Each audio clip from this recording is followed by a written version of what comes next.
Muito boa noite, estamos ao vivo para mais uma live, falo live barra aula, né? Porque hoje a gente tem a participação de Murilo Reis.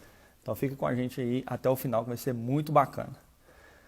Boa noite, boa noite, boa noite. Boa noite a galera que tá chegando aí.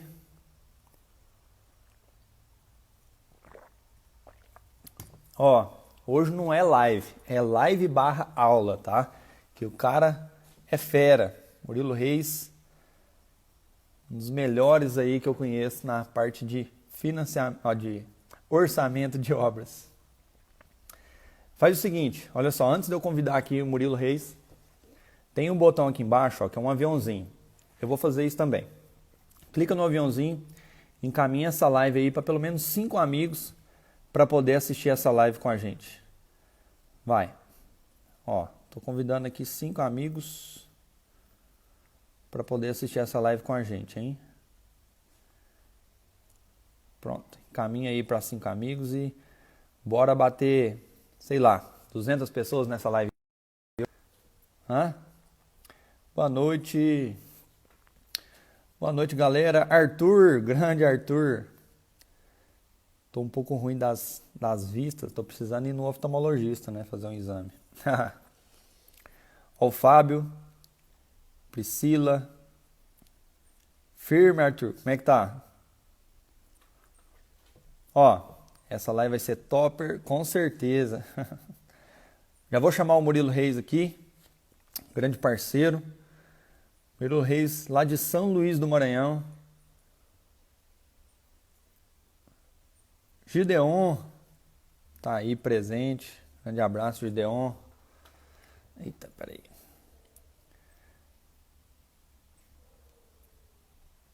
Murilo Reis, aqui. Ó, um dos melhores caras que eu conheço sobre orçamento de obras, hein? Vamos lá. Olá, Eduardo. Boa E noite, aí, boa noite. como é que tá, Murilo? Tranquilo? Tudo tranquilo. No isolamento aqui, como todo o Brasil, praticamente. Eu não tô tão em isolamento assim porque eu tenho que ficar na correria das obras, né? Mas sempre de máscara, sempre protegendo e tudo mais. Ainda mais com um filho pequeno em casa, né? Tem que... Aqui nós estamos em lockdown estamos em lockdown até domingo, né? E mesmo assim, a partir de segunda, continua uma série de restrições a atividades não essenciais, enfim. Então tá bem Uhum. complicado aqui devido ao grande número de casos e lotação dos hospitais. Ah, entendi. É, nós temos que fazer esse sacrifício aí pra gente poder passar por essa fase, né? Acho que a gente vai conseguir vencer isso aí. Mas vamos lá, assunto de hoje, orçamento, basta uma baita sexta-feira, hein, Murilo? 7 horas da É, noite. Se fosse antigamente, o pessoal tava xingando a gente, né? Tava no e nós, bar.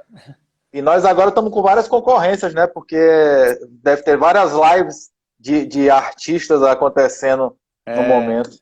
exatamente. Eu lembro que antigamente não tinha esse tanto de live, né? A gente já faz É. live já tem um tempinho já e não tinha essa quantidade de lives aí, mas é muito Como bom. eu, como eu costumo dizer, a gente chegou quando tudo era mato ainda. É, exatamente. Então, Murilão, nosso convidado aqui para falar de orçamento de obras, relacionado com obras financiadas, né?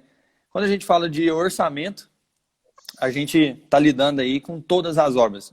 Obra pública, obra privada, mas tem algumas particularidades, né? O Murilo tem até ele deu um bônus para o meu curso de financiamento, e aí ele entendeu um pouco, ele teve que estudar um pouco, né? A gente conversou um pouco sobre a questão da como é que funciona o orçamento para uma obra financiada, né, Murilo? E aí ele teve que entender um pouco mais desse mundo do financiamento para poder dar essa aula para os nossos alunos lá, né, Murilo? Exatamente, porque assim, só para o pessoal entender, é preciso a gente entender que a área de orçamento de obras ela é uma área muito vasta, né? Então, por Uhum. exemplo, nós temos os orçamentos de obras públicas, temos orçamento de obras privadas. Dentro do orçamento de obras públicas, temos o orçamento que é base para uma licitação, temos o orçamento das empresas que apresentam a proposta para ganhar a licitação, Tem os orçamentos da obra privada, que é quando eu tenho uma construtora e vou elaborar uma proposta para fazer uma reforma, uma construção de uma casa, e existe essa peculiaridade, que não é o setor que eu trabalho, no banco público, que é a área de financiamento, né? E aí, quando o Eduardo me convidou, então, eu dei uma estudada para a gente poder passar para o pessoal algumas dicas importantes e tá lá no bônus do curso dele, o curso de financiamento. Exato. Boa noite quem está chegando aí agora. Sejam bem-vindos. Hoje a gente vai falar sobre orçamento de obras relacionado com obras financiadas. Mas vamos lá. Murilo, uma das coisas que assim, muita gente confunde, principalmente os recém-formados, né? Eles confundem a diferença, né, de você fazer uma estimativa do valor da obra com proposta e aquele EVF, né, que a gente fala, né, o estudo de viabilidade financeira, né? Então, assim, no meu conceito, como é que eu trabalho aqui na minha empresa? O cliente chegou na minha frente e falou assim, Eduardo, eu quero ter uma casa até, sei lá, 100 mil reais. E aí eu sei que, pelo acabamento que ele me falou, então mostrei algum vídeo de uma casa que eu fiz, que é aquele metro quadrado ali, que o valor do metro quadrado que eu vou construir é de 2 mil reais o metro. Então eu estou fazendo uma estimativa. Falo, olha, então com 100 mil reais eu consigo construir uma casa de 50 metros quadrados, né, Murilo? Então a gente está dando uma estimativa para o cliente. E aí o Murilo vai poder falar melhor, mas tem como pegar a estimativa do CUB, Sinap, né, e tem outros meios aí de pegar essa estimativa se você já não tiver executado uma obra, né, Murilo? Exatamente. É muito importante que as pessoas entendam que a gente vai se deparar com isso muitas vezes durante a nossa carreira, né? Eu até recentemente, acho que foi ontem, antes de ontem, eu postei até um memezinho, uma brincadeira, que dizia assim, olha, eu quero um orçamento de obra, mas eu não tenho projeto. Aí a pessoa lá do outro lado botou bloqueado. Mas é óbvio que é uma brincadeira, pessoal, porque isso vai acontecer muito na nossa vida, né? Pessoas que vão chegar, às vezes, apenas com uma ideia pra gente, pessoas que vão chegar com um desenho de uma planta baixa feita a lápis e quer saber quanto é que custa isso. Eu costumo dizer que isso é muito comum até para estudante, né? Porque para nossa família e amigos, quando eu entrei na faculdade, eu já sou engenheiro. Então, o pessoal está no primeiro período e vai ter aquela tia... Vai ter aquela tia que vai chegar com uma folha de papel, um desenho feito à mão. Quanto é que custa construir essa casa aqui, meu filho? Ou, vem cá, eu posso quebrar essa parede? Enfim, esse tipo de pergunta, vocês vão se deparar muito. E aí o que acontece? É muito importante dizer que na engenharia a gente utiliza técnica para poder sempre dar uma solução para um problema, ainda que seja uma solução paliativa. E eu costumo dizer que o orçamento paramétrico, esse orçamento por metro quadrado, é exatamente essa solução paliativa. Por quê? Sim. Porque quando tu passar para o cliente esse valor, é um valor bem estimativo, né? Estimado. Então, exato. Então, por exemplo, o Eduardo falou aí, se o meu cliente quer uma obra residencial e ele tem lá, olha, eu quero uma casa, um imóvel residencial com 2 quartos, uma sala, um banheiro, por exemplo, ele às vezes não tem nenhuma planta baixa. Mas olha, eu posso muito bem estimar quantos metros quadrados tem uma casa de acordo com a quantidade de cômodos que ele quer. Então, por exemplo, eu sei mais ou menos quanto é que é a área de uma sala, eu sei mais ou menos quanto é que é a área de um quarto, então eu faço ali um somatório rápido e tenho, pô, esse cliente aqui quer uma casa de 80 metros quadrados, de 90 metros quadrados. Pois bem, com base nessa estimativa, a gente tem duas formas de captar esse preço paramétrico. O primeiro é indo no site do Sinduscom da tua cidade, tá certo? Do teu estado, na verdade. Então, por exemplo, Sinduscom Minas Gerais. Ele publica mensalmente, né, um valor que é chamado de CUB, Custo Unitário Básico de Construção. E aí, você vai lá, baixa essa tabela e tu vai ter lá, então, os valores por metro quadrado, de acordo com as construtoras de Minas Gerais, para baixo padrão, médio padrão, alto padrão. Tá certo? Então, ali tu tem uma primeira ideia, né, do valor para metro quadrado. Agora, é muito importante as pessoas entenderem o que está contemplado nesse custo e o que não está contemplado. Por exemplo, nesse custo está contemplado a obra, a construção civil em si. Alvenaria, reboco, esquadria. Agora, por exemplo, eu preciso fazer uma fundação que seja mais do que uma viga baldrame. Já não está incluído. Eu preciso, por exemplo, instalar um poço artesiano. Eu preciso instalar uma bomba de recalque. Um Esse tipo de dreno, custo, alguma coisa. um dreno. Esses tipos de custo extra não estão incluídos e por isso eu preciso, na minha estimativa, levar isso em consideração. De acordo com o que o colega aqui falou, também não estão incluídos nem os custos indiretos e também não está incluído o BDI, beleza? Então eu preciso estudar, e aí, pessoal, vou dar uma dica aqui de ouro para vocês. Estudem a norma NBR 12.721 de 2006. Essa norma, a pessoa que sabe bem ela, que estuda bem ela, tem muito trabalho a desenvolver, né? Por quê? Porque essa norma trata de orçamento paramétrico, essa norma trata de memorial de incorporação e uma série de outros detalhes. Então vamos lá. Uma outra coisa também que é importante as pessoas entenderem é que nesse custo é computado o valor da mão de obra como se eu tivesse assinando a carteira de trabalho de todos eles e pagando todos os encargos sociais. FGTS, INSS, 13º, férias, etc. e tal. O que a gente sabe que muitas vezes o pequeno construtor ele vai terceirizar essa mão de obra. Então, são custos totalmente diferentes da realidade prática do pequeno construtor. Beleza? Então, olha só. Um outro local que tu tem para poder buscar essa informação é no próprio site do Sinap. Nesse caso, o custo também é por estado, né, e levantado pelo IBGE. Vocês vão perceber que, na maioria dos casos, esse valor do Sinap é um pouco mais baixo que o valor do Sinduscom. Murilo, onde é que eu pego lá no Sinap? Vai no site da Caixa, Caixa Econômica Federal, na aba Downloads, procura lá Downloads ES Sinap, aí tem lá assim, sumário das publicações. Clicou lá, vai abrir uma tabela do Sinap com o valor de metro quadrado de vários tipos de obras. Por exemplo, quadra de esporte, creche, e entre elas também terão habitações, né, casas residenciais.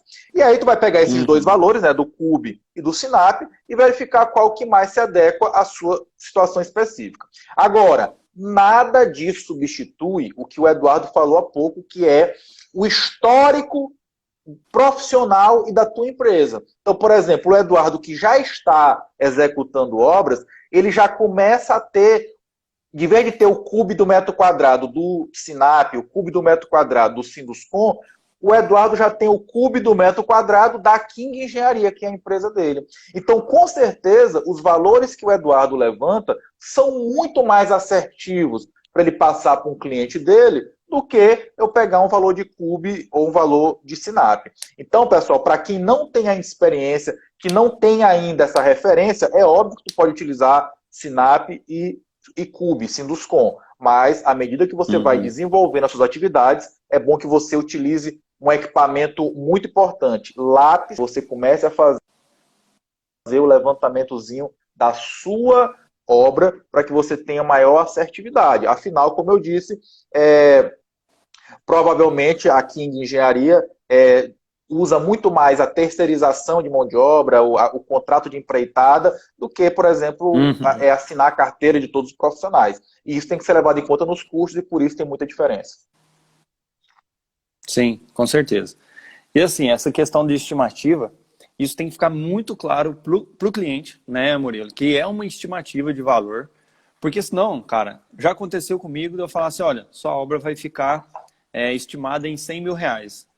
E aí, na hora que faz o projeto, tudo certinho, aí o cara escolhe porcelanato mais caro, escolhe pedra mais cara, deu 2 pavimentos, fundação mais caro, aí eu chego para ele, olha, ficou 20 mil a mais, ficou 30 mil a mais.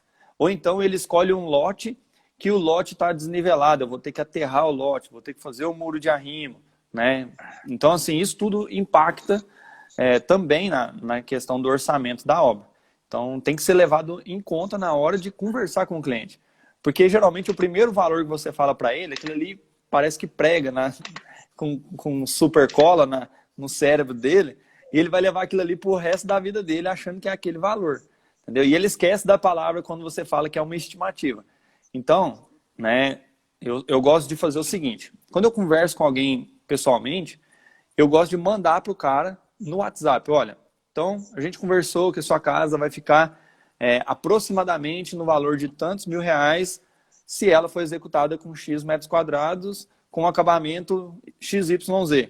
Por quê? Aquilo ali fica registrado. O WhatsApp hoje é documento, né? O WhatsApp é documento.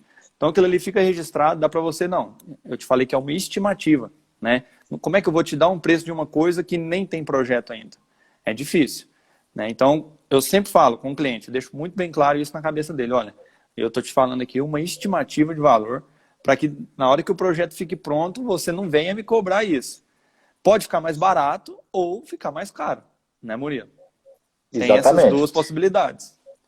E é muito importante isso que o Eduardo falou, da gente deixar claro para o cliente o que nós estamos levando em consideração e que esse orçamento paramétrico ele tem um percentual ali de 20% até 30% que pode dar diferença dependendo exatamente das peculiaridades do cliente, né? É igual tu vai escolher um carro, né? Vai no site agora de uma montadora para te escolher um carro e aí lá vai ter que começar a aparecer os opcionais. Aí tu vai clicando lá, olha, eu quero isso, quero isso, quero isso. Beleza, mas aquele valor que está anunciado lá no site sobe. Por quê? Porque eu estou especificando mais. Então, pessoal, é muito importante que vocês entendam o seguinte, que um orçamento completo e com um nível de erro menor só será possível quando eu tiver os projetos completos. E também é muito importante você entender que o orçamento, ele por melhor que seja, ele nunca será exato, né? Por quê?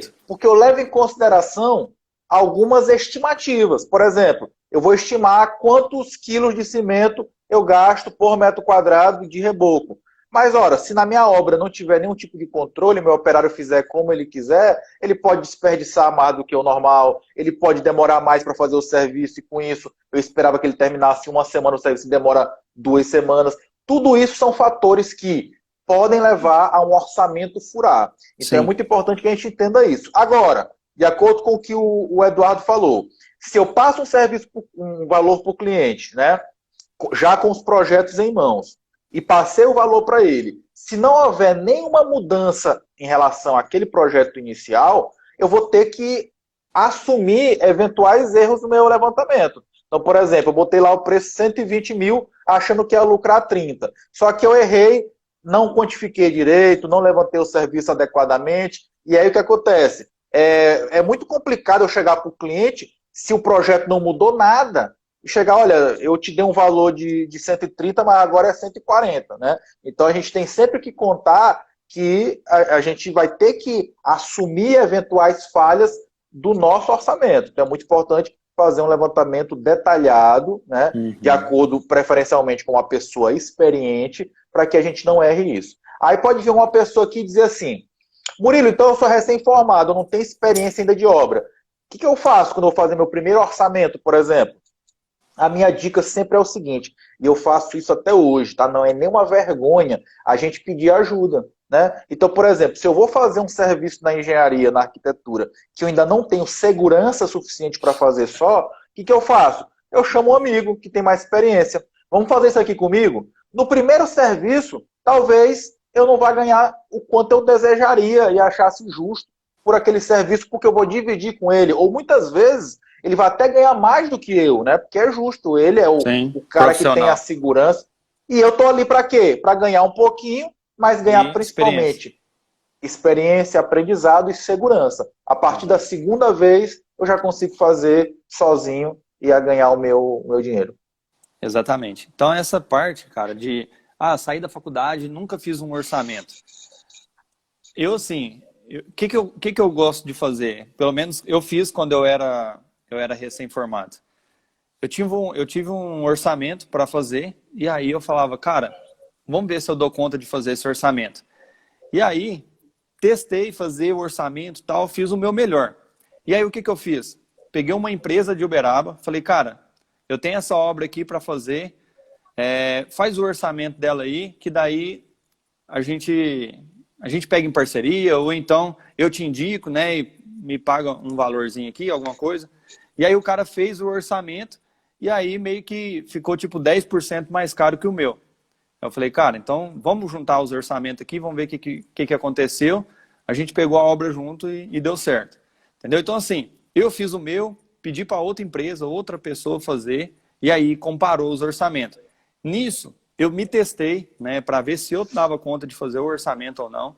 Comparando, na hora que eu comparei com o outro orçamento, cara, eu errei nisso, eu não fiz esse levantamento, ou então o quantitativo ficou errado. E aí é erro bobo, né, Murilo? Erro de multiplicação, no Excel é erro de soma, erro né, de planilha mesmo. Isso aí acontece, né? Acontece e tem que ficar muito atento com isso. Exatamente. E isso é mais comum do que a gente pensa, né? Todo mundo é humano e é falível. Então a gente pegar uma segunda opinião, somente quando a gente não tem a segurança necessária, é vital. E além de, como o Eduardo falou, da questão da experiência, para que eu não esqueça de incluir algum serviço que seja importante e etc. E isso realmente não tem faculdade que te ensine, né, essa prática, porque eu posso pegar um projeto aqui e dar para duas pessoas diferentes, uma sem experiência e uma com experiência. A pessoa com experiência, ela vai conseguir enxergar detalhes, serviços, dificuldades de obra que podem encarecer a obra e que ele vai levar em consideração no orçamento dele. Enquanto a Sim. pessoa que não tem experiência, que não consegue imaginar cada etapa daquela obra acontecendo, pode deixar passar alguma coisa importante, tá certo? Então, é por isso que eu falo, eu tenho a humildade até hoje disso. Recentemente, a pessoa chegou para mim com um orçamento para eu fazer de uma obra num porto, né? Uma obra portuária. Eu nunca executei uma obra portuária. Então, eu cheguei e chamei um colega que já tinha experiência na execução para a gente ler e interpretar o projeto juntos. E aí eu percebi o tanto de coisas que eu ia deixar passar se eu não tivesse chamado ele. Então, essa humildade é muito importante. Pessoal, a parceria, as amizades que vocês estão fazendo aí na faculdade, os colegas de sala de vocês, os professores, são as pessoas mais importantes para a sua carreira, principalmente nesse início, para que você Exato. tenha esse apoio aí, o tão falado networking, né? É Exato. importantíssimo.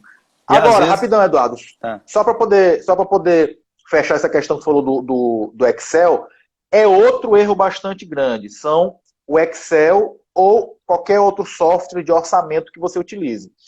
Você vai perceber o seguinte, que se você fosse um orçamentista profissional, né, é muito importante que você vai perceber que será muito mais produtivo se você tiver um software específico, né? Uhum. E esses softwares hoje, o custo deles é muito barato, perto, por exemplo, de um software de cálculo estrutural, enfim, é muito em conta. E a produtividade que eles dão é muito grande. Sim. Mas tanto no Excel quanto no software, tu tem que tomar um cuidado muito grande, que é, tipo assim, tu tem que saber fazer orçamento para utilizar a ferramenta. Né? Eu Uhum. vejo muito na engenharia aqui no Brasil, as pessoas achando que, pô, eu aprendi aqui, fiz um curso aqui do software, então já sei Pronto. fazer o negócio.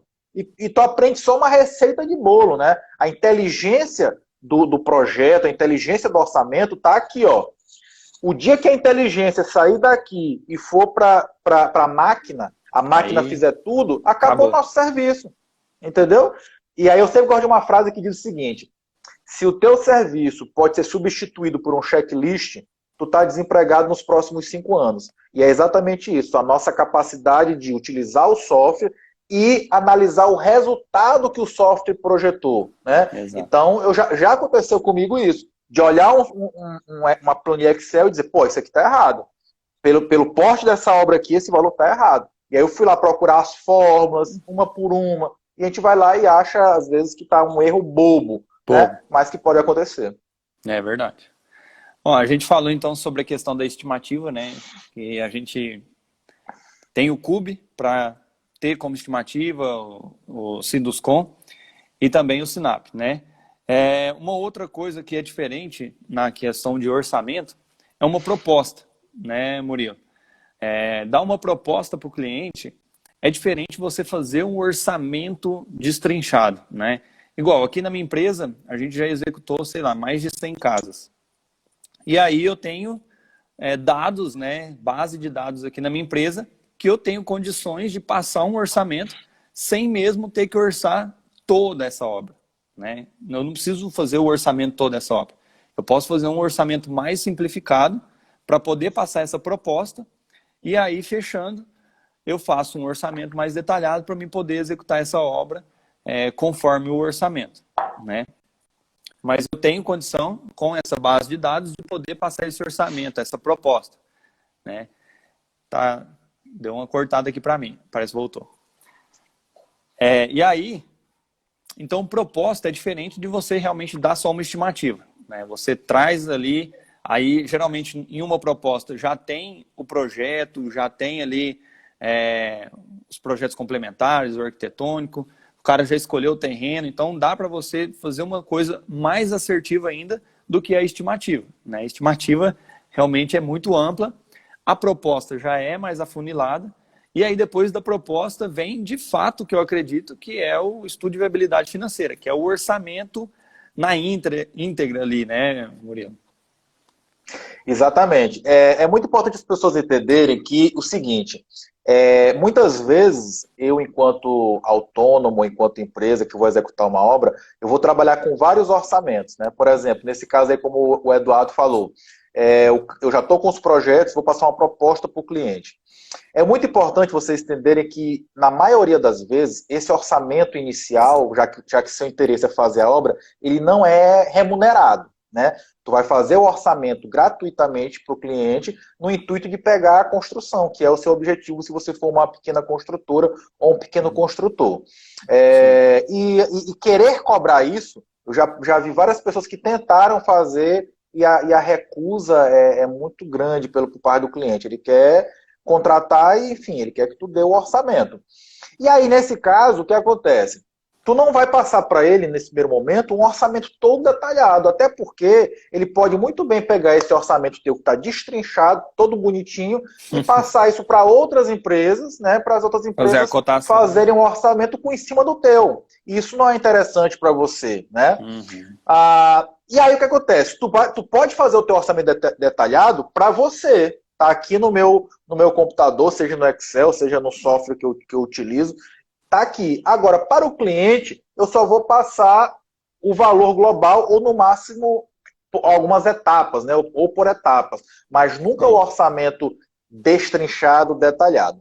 Uma outra coisa muito importante, pessoal, é que no momento que você vai apresentar esse orçamento para o seu cliente, que você não simplesmente envie por e-mail ou mande para ele um WhatsApp. É muito importante que essa apresentação da proposta seja pessoalmente, para que você fale para ele, né, mostre para ele o que você está levando em consideração. Porque às vezes esse cliente pode pegar um preço com 2, 3 pessoas, né, e de repente o outro está muito mais barato, mas simplesmente a pessoa lá desconsiderou uma série de coisas que tu tá levando em conta. Então, na hora que tu chega para o cliente e apresenta para ele o projeto com o orçamento e tal, explicando o que tu levou em consideração, as dificuldades, isso dá uma credibilidade muito maior para o teu serviço, né? E fica mais fácil dele fechar com você.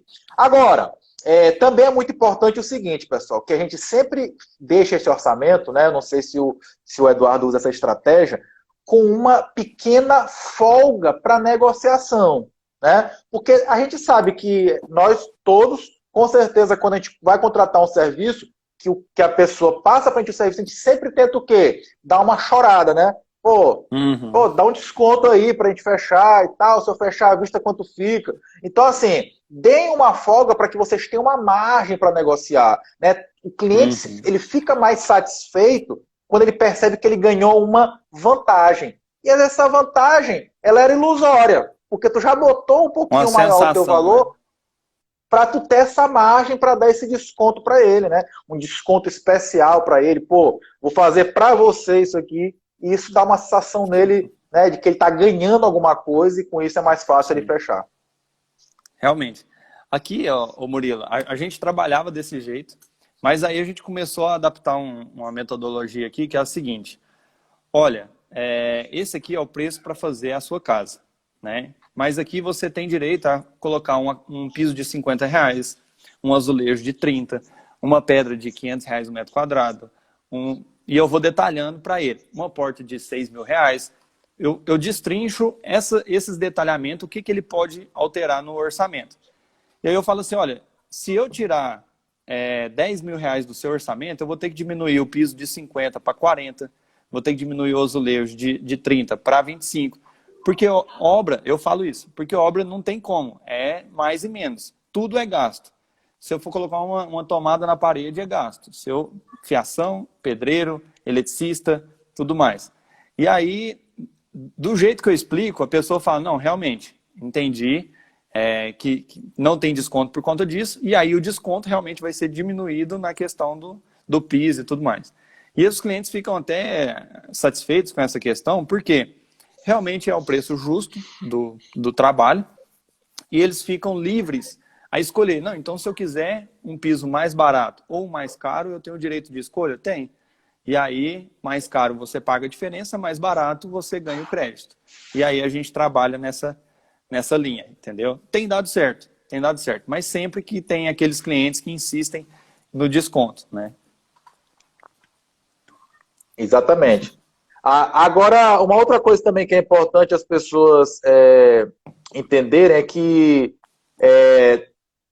esse orçamento teu interno da empresa, ele não necessariamente precisa ser sempre passado ao cliente, principalmente quando se trata de obras privadas, né? Então eu posso ter o meu orçamento para controle aqui, onde eu vou executando a obra, e é muito importante, pessoal, eu bato muito nessa tecla, que assim, desde que eu era estagiário, se tem uma coisa que faz total diferença no profissional de engenharia de arquitetura, quando ele trabalha executando obras, seja como funcionário de uma construtora, seja como autônomo ou como empreendedor, ter a sua pequena construtora, uma coisa muito importante é a gestão da obra. Porque não adianta eu fazer o melhor orçamento, o orçamento mais detalhado, mais fidedigno, se lá na obra a coisa não acontecer como eu previ aqui. Então, como eu disse, um orçamento ele é feito com base em previsão. Eu prevejo que eu vou gastar 400 quilos de cimento por metro cúbico de concreto. Mas se na obra isso não acontecer, eu vou ter prejuízo. A mesma coisa em relação à produtividade do operário. O orçamento todo também é feito com base em produtividade. Eu vou estimar que o meu operário ele vai fazer, por exemplo, 15 metros quadrados por dia de alvenaria e com isso ele vai terminar a alvenaria da casa todinha em 10 dias, por exemplo.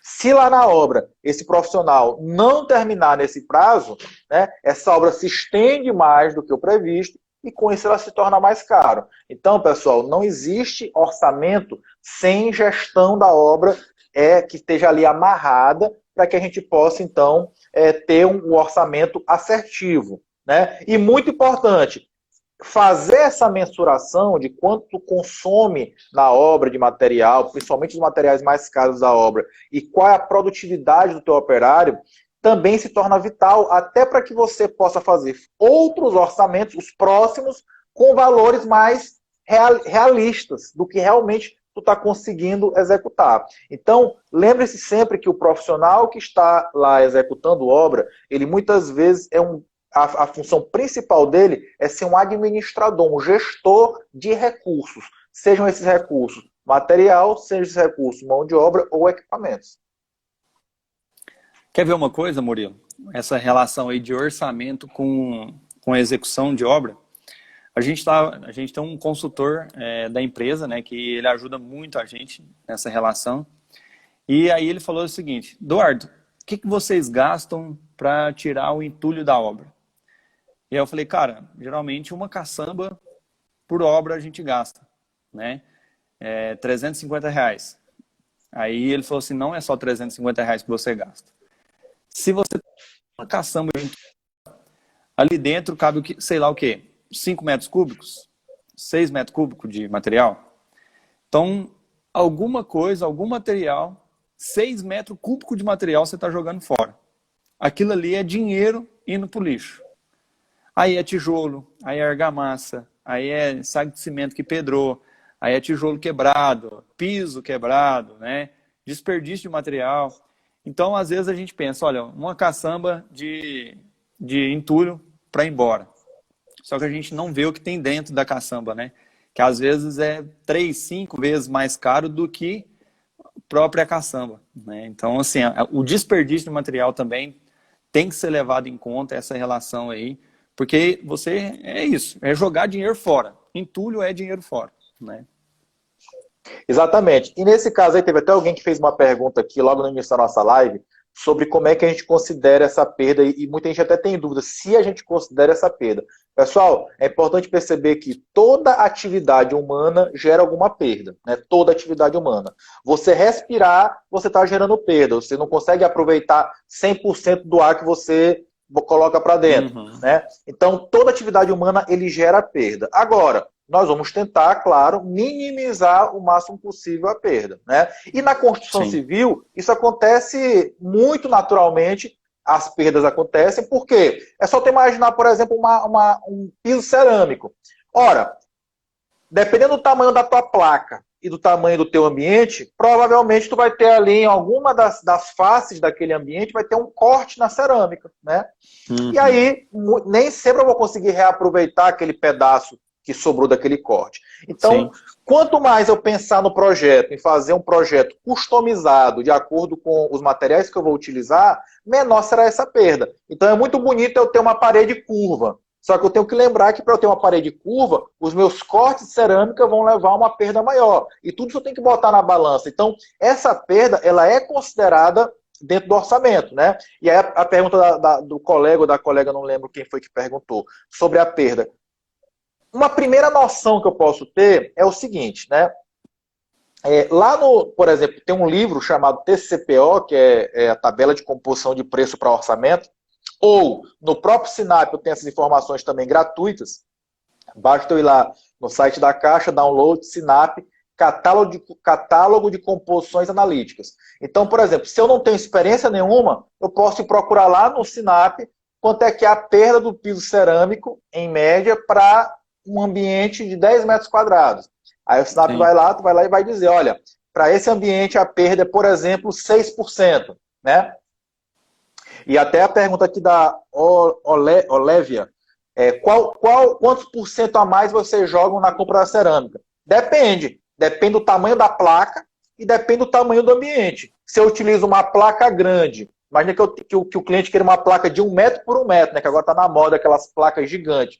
Só que ele quer essa placa dentro de um banheiro de 2 metros quadrados, a perda vai dar imensa, porque eu vou ter que cortar muita peça. Então, se eu pego um ambiente enorme e pego uma placa cerâmica pequena, a tendência é que eu tenha uma perda menor. Então, não existe um número mágico. Agora, tu pode ter umas referências, e aí a dica que eu dou é, vá lá no Sinap, né, site da Caixa, download Sinap, catálogo de composições analíticas. Vocês vão ver lá que o Sinap considera em ambientes grandes, como por exemplo, maior que 10 metros quadrados, a perda em torno de 6%. À medida que vai diminuindo o tamanho do ambiente, vai ter mais perda. Então, por exemplo, para ambientes menores que 5 metros quadrados, como são, por exemplo, os banheiros, ele já utiliza 10% de perda. Então, essa perda é muito variável, mas tu pode utilizar aí entre 6% a 10%, dependendo do tamanho do ambiente. Ficou com dúvida enquanto considerar, a minha dica é, não tenho ainda nenhuma experiência. Vou lá no site da Caixa, vou nas planilhas de composições analíticas, que eu tenho lá os catálogos das composições e aí eu tenho uma noção. Mas nada substitui o que o Eduardo falou. Executei minha primeira obra, deixa eu ver aqui na minha obra quanto é que foi mesmo essa perda. Porque essa informação é importante para que eu faça o próximo orçamento. Exato. Exatamente. Então, um detalhe importante também, Murilo, na questão de fazer orçamento, primeiro, a questão de que forma que você está sendo contratado, né? Você está sendo contratado para empreita global, né? Você vai executar essa obra sendo toda a sua responsabilidade, material e mão de obra. Eu trabalho só assim. E eu fui conversar com um engenheiro, um tio meu, ele tem uns 20, 30 anos de formado, e aí eu falei que eu trabalho só com obras empreita global. E aí ele falou assim, nossa, mas você é doido trabalhar com empreita global, que não sei o que e tal. E aí eu falei, mas por quê, né? Para mim é tranquilo trabalhar com empreita global. E aí ele falou, não, eu só trabalho com administração. Ele executa a obra em Brasília, e aí ele falou que só trabalha com administração, porque tem esse medo do risco do prejuízo, né? Que realmente na empreita global, você fechou o contrato que vai entregar X, você tem que entregar realmente X, né? Então, o risco do negócio ali está nas suas mãos. E aí, o orçamento depende muito disso. Você está sendo contratado para trabalhar de empreita global, para trabalhar de administração ou por visita de obra. Depende da forma da contratação, né? E daí entra a parte de BDI e tudo mais. Exato. Só para o pessoal aí entender, né? Pode ter gente que seja ainda estudante, enfim, não tenha conhecimento, o que o Eduardo está chamando de empreita global? Empreita global é o seguinte, eu pego o projeto, faço o meu orçamento e passo o valor para o cliente. E aí, como eu disse, eventuais erros de orçamento, enfim, que eu cometi, eu vou ter que me responsabilizar por aquilo. E às vezes, né, até acontece no início da carreira de alguns profissionais, ele praticamente pagar para trabalhar, né, porque ele errou no orçamento, aí o dinheiro acabou, Sim. mas ele tem que, por credibilidade do nome dele, do nome da empresa dele, ele vai ter que entregar a obra para o cliente, porque foi o que foi combinado. Foi Né? combinado. É claro que, durante a execução da obra, né, isso é muito comum em obra residencial, o cliente chega na obra, pede mudança no meio da obra, isso tudo vai dar motivo, óbvio, né, para os chamados aditivos. Não, pô, peraí, eu combinei contigo um valor para essa obra aqui, mas está mudando uma especificação, está pedindo para quebrar alguma coisa, para aumentar aqui, para diminuir ali, isso aí tu vai computando o custo, mas olha, eu faço, mas vai precisar aumentar Sim. mais tanto. Tá? Agora, o que é a administração que o Exato. Eduardo falou aí, para quem não conhece? A administração é o seguinte, eu vou cobrar um percentual do valor da obra para gerir a obra para o cliente. Nesse caso, o que ele falou aí do tio dele? A responsabilidade nossa é muito menor. Por quê? Porque eu vou especificar apenas um percentual e de acordo com o gasto que for tendo na obra, né, vai sair a minha remuneração. Qual é a desvantagem disso? Muitos clientes têm uma restrição a esse método, porque o cliente ele quer saber quanto ele vai gastar no final da obra. E quando eu especifico o valor para a administração, tipo assim, para o cliente muitas vezes, esse cara não está se responsabilizando pelo valor. Depois esse valor que ele me deu estimativo fura e eu não vou ter condição de terminar a obra. Então, Exato. Gera uma resistência muito grande do cliente. Né? Uma forma de fazer com que essa restrição seja um pouco menor, seria tu especificar para o cliente o seguinte, olha, eu vou te cobrar, por exemplo, 10% ou 20%, né, do valor da obra, porém, com um limite, um limitador. Né? Olha, mas não vai passar de 20 mil. O que passar desse valor, tu vai me pagar só até esse teto.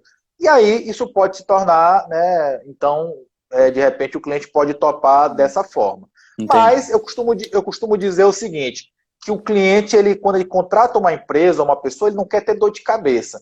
E a obra por administração, de todo modo, gera dor de cabeça para o cliente, porque o cliente vai ter que fazer pagamento, o cliente vai ter que comprar material, uma série de coisas que, na maioria das vezes, ele quer terceirizar essa responsabilidade para um profissional. Então, eu, particularmente, acho esse método por administração muito complicado de dar venda para o cliente, de convencer o cliente. Agora, tem muita gente que faz isso quando já fez a primeira, fez a segunda, isso, né, vai no boca a boca e aí a pessoa ganha a autoridade e fica mais fácil vender. Mas no início de carreira, isso é muito complicado, vender essa informação para o cliente, vender esse serviço. Exato. Uma outra coisa que eu acredito que impacta muito na questão do financiamento, igual eu tenho empresa, né? Então eu tenho escritório, eu tenho funcionário, eu tenho que pagar água, luz, energia, internet, vários custos fixos da empresa. Se eu tiver nenhuma obra ou se eu tiver 100 obras rodando ao mesmo tempo, eu tenho esses custos para arcar, né? E aí a questão de saber colocar isso no orçamento, né? Tem a questão do custo fixo da empresa, quanto que cada obra contribui para o pagamento do custo fixo da empresa, né? Isso é diferente para uma pessoa que trabalha em casa, um autônomo, né, Murilo? O cara não tem custo fixo. Então, provavelmente, esse valor ele pode economizar ali no caso e ajudar o cliente a dar um orçamento mais barato e tudo mais. Né? Então, é um pouco diferente também na hora de fazer essa composição. Composição dos custos fixos da empresa, dos custos fixos que você tem, né? Exatamente. Na técnica orçamentária, existe uma coisa chamada BDI, né? E que para muita gente, principalmente para o leigo, o BDI é entendido como se fosse o lucro, né?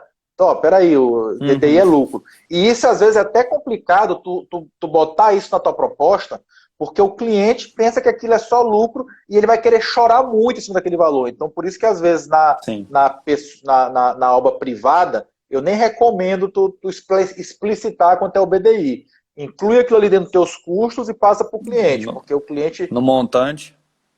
Isso. Então, o que acontece? Lá no BDI, pessoal, é claro que não vai ter como a gente detalhar muito o BDI aqui, mas são levadas algumas coisas em consideração. Por exemplo, uma das coisas que é levado em consideração são os riscos, né? Os riscos, eu costumo dizer que é a gordura do orçamento. Então, quanto melhor for a assertividade do meu orçamento, ou seja, quanto melhor for o projeto, eu posso diminuir esse risco. Se o cliente não tem projeto, né, e ele quer que eu elabore para ele um orçamento, eu posso fazer com o que tu tem aqui. Tem só uma planta baixa, eu posso até fazer, mas o risco é maior. Por isso que eu falei que eu sempre tento deixar uma margem ali, né? Então, uma das coisas que eu levo em consideração são os riscos. A outra é a administração central, que é o que o Eduardo falou aí. A administração central seria exatamente eu computar os custos da minha empresa, né? E quando eu falo isso, como o Eduardo falou, o autônomo, de repente, ele faz lá no fundo do quintal dele, então o custo dele é muito menor. Então eu computo todos os custos mensais da minha empresa e vou ratear proporcionalmente as obras. Por quê? Porque numa construtora, quem paga o escritório, quem paga a estrutura são as obras. Então eu vou verificar o seguinte, quanto que eu preciso incluir no meu orçamento de percentual para que as obras paguem o meu escritório.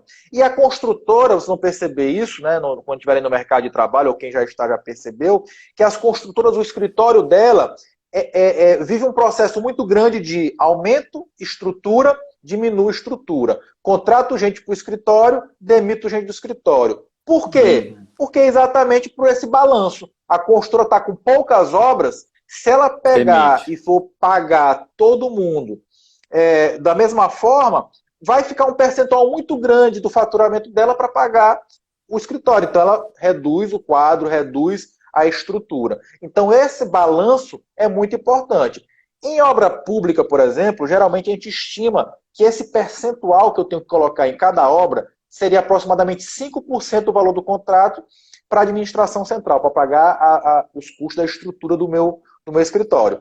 Quando esse valor passar de 5% do meu faturamento, opa, liga aqui um alerta, eu tenho que diminuir minha estrutura ou pegar mais obras para poder, né, diluir aquele custo lá. Aí mais duas outras coisas que entram no BDI, né, que eu posso falar aqui. Despesa financeira, o que é despesa financeira? Se eu precisar pedir um empréstimo no banco ou tirar o meu dinheiro que está nas aplicações financeiras para poder fazer a obra, o meu dinheiro está perdendo valor. Por quê? Porque se eu pedir empréstimo, eu vou pagar aquilo com juro. Se eu tirar da minha aplicação financeira, se eu tenho dinheiro, essa aplicação deixa de render. Então, o que acontece? Eu posso incluir no meu BDI a remuneração do meu capital, né?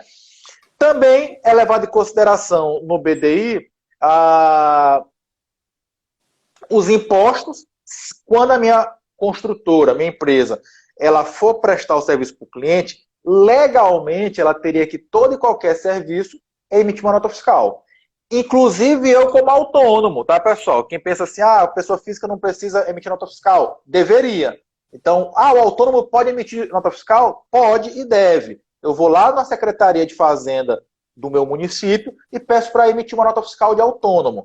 Isso no início da carreira as pessoas às vezes não fazem, porque tipo assim, tá caindo ali um dinheirinho pequeno na conta, né? O leão não enxerga. Mas no momento em que eu começo a ter um faturamento mais alto, o leão, ele abre os olhos. Então, se começa a cair muito dinheiro na minha conta e não tem uma vinculação de onde é que esse dinheiro está vindo, eu posso ser penalizado pela Receita Federal e pagar multas altíssimas. Então, claro que o ideal seria que eu emitisse as notas fiscais. E aí, se eu emitir notas fiscais, como deveria ser, na hora que eu emito, eu pago o tributo. E esse tributo tem que ir lá no meu BDI. E a última parcela que eu vou comentar aqui, que compõe o BDI, né, é o lucro da construtora. Então, eu tenho que estimar quanto é que eu quero ganhar em cada obra. Quantos por cento de cada obra eu quero ganhar como lucro. É importante também diferenciar só mais uma coisa. Que lucro é diferente da remuneração do engenheiro. A tua construtora, ela tem que te pagar o teu salário enquanto profissional, né? Mas ela também tem que ter capital para ela investir, para ela crescer. Isso é o lucro da construtora. Óbvio que, se esse meu lucro for muito grande, a construtora consegue crescer e ainda pegar uma parte desse lucro e distribuir para os sócios. Agora, eu não posso confundir as coisas, né? Eu tenho que saber quanto do valor da obra serve para cada coisa, para eu não me embananar e ter problema. Exatamente. Uma coisa que eu acredito que interfere muito, que também está ligada a isso aí, Murilo, É a questão, por exemplo, uma obra, você estipulou que ela ia acabar em 6 meses. E aí acontece algum atraso e ela acaba em 8. Cara, atrasar a obra, ainda mais para construtor igual eu tenho, cara, dá um prejuízo que vocês não imaginam. Tá? Dá um prejuízo gigante atraso de obra. Mas é um prejuízo que assim, você não enxerga. Você não vê ele de cara. Você precisa estar com uma lupa em cima ali para poder enxergar ele. Imagina o seguinte, eu estou executando uma obra e aí nessa obra eu tenho aluguel de betoneira, eu tenho aluguel de container, aluguel de andaime, equipe, mobilização de equipe, meu escritório empenhado naquela obra. Então, aquele custo daquela obra ali, para mim, se tornou muito caro por conta dos 2 meses de atraso. Então, assim, tem que também deixar essa folga no orçamento, né, Murilo? Colocar ali uma folga nesse custo fixo que a gente tem. No mínimo, eu acredito, né, 1 mês ou, sei lá, 10% do prazo a mais, depende da obra, vai ser mais de mês, mas eu coloco sempre no mínimo 1 mês ali para poder dar esse fôlego, né? Exatamente. Isso é o que eu chamo de custo indireto. E muita gente erra isso, né? As pessoas, elas muitas vezes até aprendem corretamente a levantar os custos dos serviços da obra. Alvenaria, reboco, chapisco, laje, pilar, cobertura, instalações. Mas elas se esquecem que para eu fazer uma obra, existe toda uma estrutura em volta da obra. Que vai vir aí Sim. aluguel de container, que é o canteiro de obra, parte do próprio gasto da obra de água, de energia, as taxas que a obra paga, RT, Sim. alvará de construção, o pagamento da administração local da obra, que é o que eu tenho encarregado, se tiver um vigia, um porteiro, enfim. Esses custos, pessoal, entendam que é o seguinte, se a minha obra for 6 meses, eu vou computar, né, no meu orçamento interno 6 meses de aluguel de container, 6 meses de pagamento de encarregado, 6 meses de pagamento de vigia. E isso, se a obra atrasar de 6 para 8 meses, são 2 meses a mais que eu vou ter esse custo que não estava previsto no orçamento. E aí o que acontece? Se eu não tenho uma folga, por isso que eu falei que lá no BDI existe um percentual chamado de riscos para o orçamento, que é a gordura. Se eu não tenho essa folga, o que vai acontecer? Se aumentou o prazo da obra e eu tenho um contrato com o meu cliente que eu vou entregar a obra dele por um valor X, se aumentar o prazo da obra devido a erros da minha gestão, ou seja, eu me embananei e a obra não terminou o prazo correto, eu vou ter que diminuir do meu lucro para poder pagar aluguel de container, para poder pagar encarregado. Então é muito importante que, primeiro, a gente seja, né, o mais assertivo possível no nosso orçamento, mas que a gente tenha lá no nosso BDI uma folga para exatamente essas situações inesperadas e que muitas vezes acontecem. Por exemplo, né, agora com essa questão da pandemia, por mais que na tua cidade aí não esteja totalmente vedado a circulação, mas com certeza houve algum prejuízo, porque o material Sim. de repente não está conseguindo chegar no tempo certo, o operário pode ter dificuldade de locomoção para chegar na obra, enfim. Então, com certeza, isso está gerando problemas, impactos no orçamento, no planejamento das obras. Não, com certeza. Na entrega de material, a equipe em si, né? A gente fez algumas restrições para a equipe, né? Para poder trabalhar. E aí, o que a gente tomou de medidas, né? Antigamente, o que era nossa método de trabalho? O pedreiro está finalizando, o pintor já via fazendo a pintura, o eletricista já pondo a fiação, então tinha uma aglomeração de trabalhadores na obra, né? Hoje não, a gente termina uma equipe, depois coloca outra equipe, finaliza, vem com a outra. Então isso acabou que aumentou, esticou o nosso prazo de execução. Mas, assim, essa questão também a gente entende, né, que tem que fazer isso realmente, mas está tudo dentro do que foi estipulado, né? A gente está dentro do nosso orçamento, dentro daquela gordura que a gente estipulou, e a gente vai conseguir terminar a obra dentro do prazo. Mas a gente decidiu tomar essas medidas aí que acredita que vai ser melhor para todo mundo, né? Com certeza. Então, Murilo, na semana que vem, eu estou preparando o workshop Mais Obras, né? Que nesse workshop eu falo como é que eu faço, como é que eu fiz toda essa captação de cliente. A gente está com 22 obras em execução agora. Como é que eu fiz essa captação de cliente. E eu ensino isso tudo lá no workshop. em relação também ao financiamento, né? Como é que a gente trabalha com financiamento, faz a captação do cliente, né? Apresenta para ele o financiamento e tudo mais. Então, serão 3 aulas, segunda, quarta e sexta, e entre essas aulas eu vou dar outras aulas sobre assuntos relacionados. Então, na terça-feira vai ter uma aula ao vivo, na quinta-feira aula ao vivo e sábado aula ao vivo também. Então, pessoal que quiser se inscrever para esse workshop, o link está no meu perfil, é só ir lá, clicar, se inscreve, gratuito, online aí, totalmente gratuito, o pessoal poder participar.